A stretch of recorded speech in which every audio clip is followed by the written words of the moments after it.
acknowledgement to our elders and those who have provided this forum for us. The topic of my paper is the complexity of intimacy between Olokun and his brides in the Benin Kingdom, Nigeria. Great Benin is an ancient warrior kingdom located in present-day southwestern Nigeria.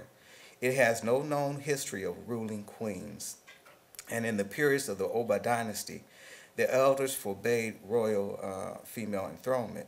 Cosmology is viewed as an intimate complex of beings, high gods, sub-gods, humans, animate and inanimate objects having a vast influence on the physical world.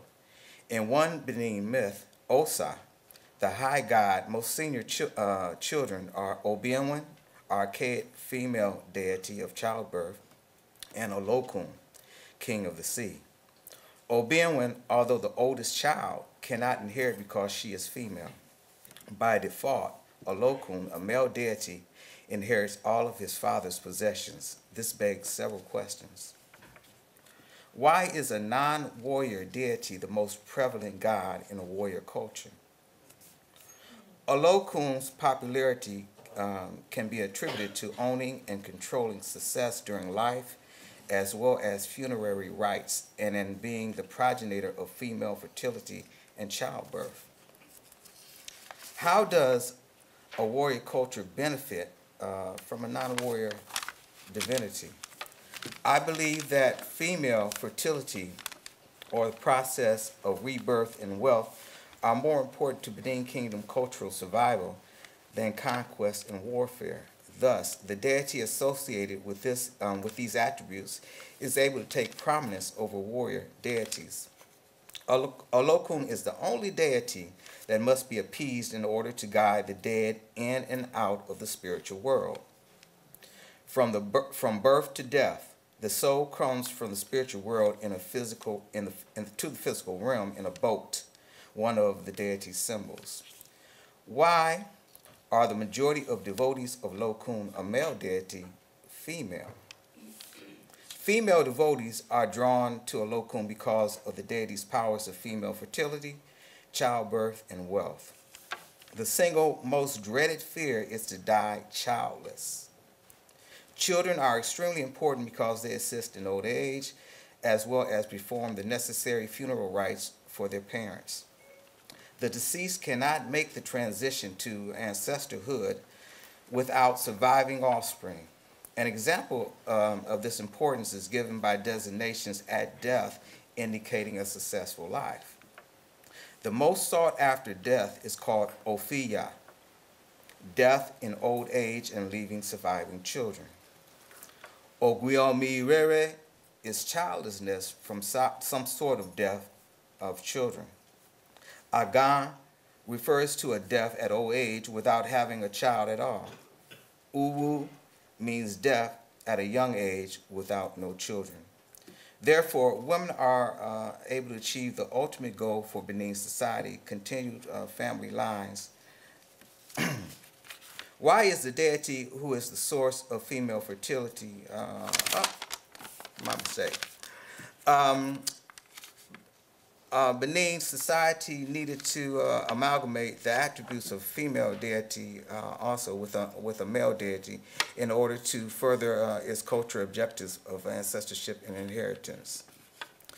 Olokun replaces his sister Obienwen as the deity of childbirth and takes on some of her feminine traits as the progenitor of female fertility. Why is Olokun associated with wealth? According to legend, Olokun petitioned Osa to endow him with all the riches he would need to help his devotees be successful. Wealth. A Benin proverb succinctly illustrates this point. No one ever lives without knowing Olokun, except one who never spends money.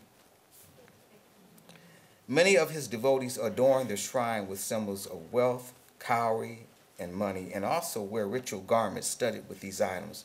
I'm wearing a chief's royal regalia, and these are the beads, the beads of Olokun, the coral beads. It is believed that the Oba Eware met Olokun in the sea and brought these beads back with him. And so all coral beads are owned by the Oba Benin or the royal palace. So there's certain rights and responsibility in wearing these beads. And if the palace is offended, then the palace can take back the beads.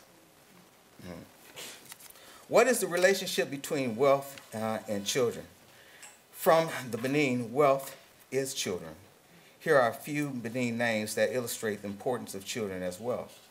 Efomo Refe. Having children is wealth rather than having anything else. Omosigo. Having a child is better than having money. Omokaro or Omokara Refe. A child is first in wealth. What is the significance of women's prominence access to Olokun in a male hierarchical culture? Women have upward mobility through the Olokun cult. The Aseri, the highest priestess in the cult, makes most of the temple decisions. Technically, the Kaibo or Odianwere, the oldest male senior in a Olokun communal village, is the chief priest. However, their functions often overlap or are joint. Where there is no communal Olokun temple, she is the highest authority for the deity. Another example of female prominence is when there is a dispute among eldership in the community. An oath must be taken before Ora Nosidova goddess, favorite wife of Olokun. Yet another example of female prominence is Igbagon Noe, the most senior wife of Olokun, who must generally be present at all major sacrifices. According to traditional thought, women control childlessness. I'll say it again. Women control childlessness, or not being able to have a child. Women are automatically enrolled into some form of Olokun initiation. Women who are especially concerned about childbearing become Olokun priestesses. In addition, there are special advantages set aside for women in the Olokun code. Female Olokun chieftaincy title holders may pass their titles to their heirs. Males cannot. Another representation of female prominence in Olokun temples is the fact that Olokun's Ehi, or guardian angel, is female. According to Ezebigye, Ehi Olokun in Ebonwe or Uonigbe temple wears a queen mother's crown and not a king's crown. Ehi normally switches places with a person upon the next cycle of rebirth. I believe this shows Olokun switching places with his sister Obienwenwe, who was the original deity of childbirth in Benin. In addition, in order to approach Olokun, Ora or Mami Wata, Olokun's favorite wife, must first be appeased before petitioning the deity. Does Olokun possession demonstrate male or feminine qualities? In possession, the initiate demonstrates feminine qualities in his or her dance movements. According to Rosen, in full Olokun rhythms, the body moves in harmony and with vine-like and snake-like arm movements, then with twirls and spins. The hands are graceful expressions of mirrors of flowing water, mirroring feminine qualities. In contrast, when aggressive male deities come down during possession, a more masculine type of dancing takes place. What is the relationship between Olokun market women and the Benin Palace? Market women control the ebb and flow of commerce, as well as representing both Olokun and the witches, all intimately connected to the palace via the marketplace. One of the ways that the palace controls the market is through palace title holders called Ikpate, or article lifters. Female title holders who assist a court jester and can impound goods that are banned or improperly displayed in the marketplace, and also share in market income. Market women associations sometimes go to the palace to petition or ask favors for the Oba Benin. Emelvan states that in an effort to restore security, the leaders of the market women's group sent a delegation to appeal to the Oba Benin to use his spiritual powers to curtail the terror of the notorious bandit called Anini and his gang. After the audience, the market women went out and publicly cursed those who wouldn't disclose Anini's location. In a few days, Anini and his gang was arrested and summarily executed.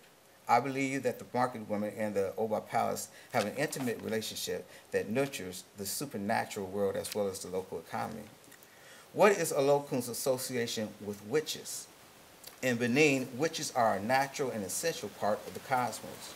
The cosmos is composed of positive and negative forces working for creation. There is nothing that expresses this more than the night. Appeasing witches can make life pleasant or neglect a nightmare. There is a day market for the average citizen and a night market for the witches, where spiritual forces are gathered and offerings are submitted. The day market brings wealth. It is the night market, portal to the astral world, where neglect can impede success. What is the association between Olokun and Benin kings? The title Oba is common both to Olokun and the king of Benin. Part of the king of Benin's title is Omonoba, child of the king or child of Olokun. A Benin proverb illustrates the association between Olokun and Benin kings. The king of the sea, who is greater than the one on land. The Oba of Benin's rights to rule is sanctioned by Olokun. Also, the Benin kings are considered to be reincarnate of Olokun. However, in ritual authority, Olokun is senior to the Oba. An example of this is when a high priest or priestess of Olokun appears with the Ada Olokun, ritual ceremonial sword. The Oba of Benin must tip his own Ada downwards in acknowledgement of the deity's elevated status. Is Olokun really a queen?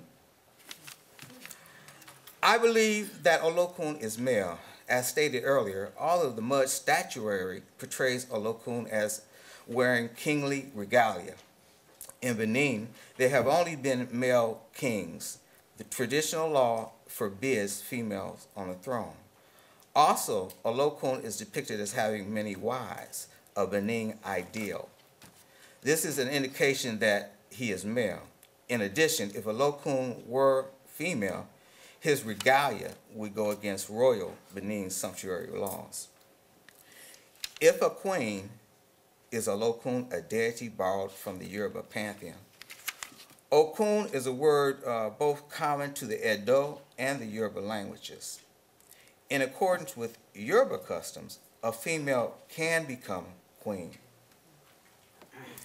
Therefore, it is easier to make that transition between a male to a female in Yoruba land. In conclusion, Olokun is a deity associated with the Benin kings, and is also a deity that has feminine qualities. Thank you.